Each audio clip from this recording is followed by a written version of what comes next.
Hey everyone, this is Corey with Stafford DDC, and today we're going to be taking a look at the Grambeau knives ASSETTO. We're going to look at both the micarta bolster lock version as well as the full tie frame lock version.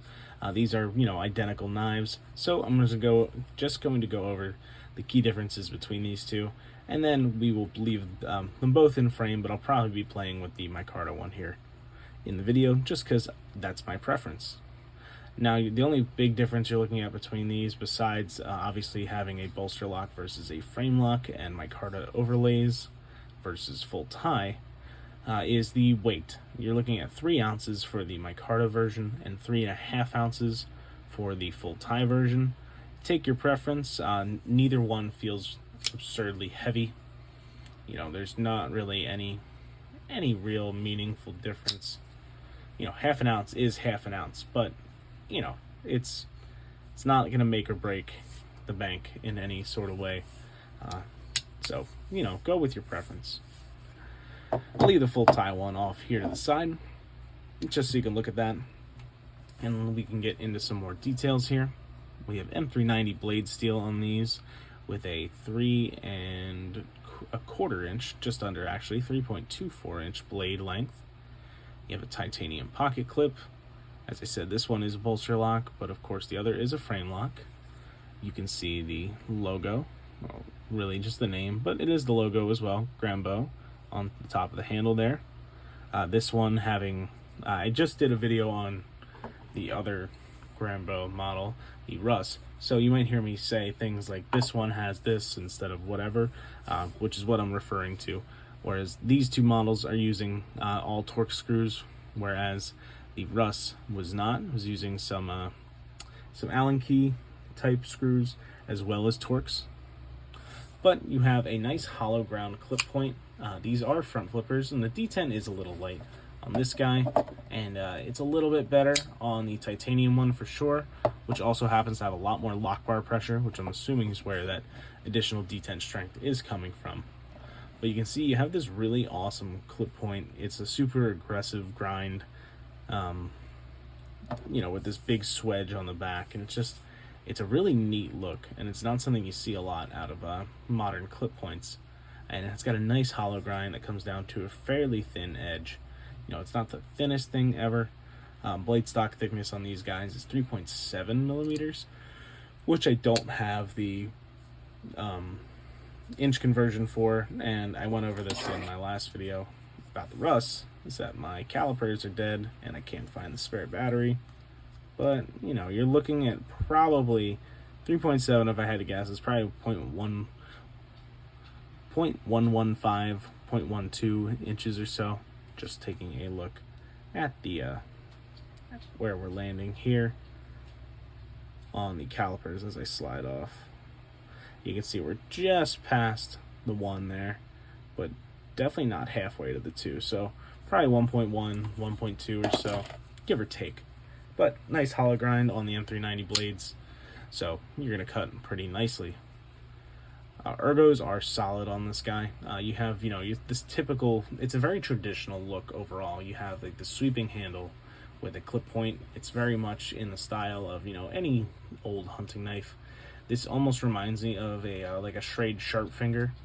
If this was a really aggressive swoop down, if I can remember, I'll try and put a picture in the video I'm talking about, but I am awful at editing, and I don't have the best software to do anything with, so it might not happen.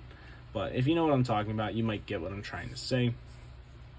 Really a traditional look. So Ergos are solid. There's a reason why knives have been designed like this over time. It's because that swooping handle just fits the hand pretty well, and it almost swells in the palm at the bottom.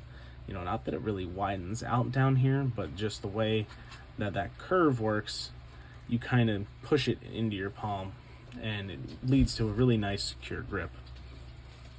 This is running on bearings. These are made by Best Tech Knives, and then I don't think I said the price on these. These were already pre-ordered, but there will be more coming. I'm reading the site here. These were $295 US, and I believe that is for both models. Let me double check for you.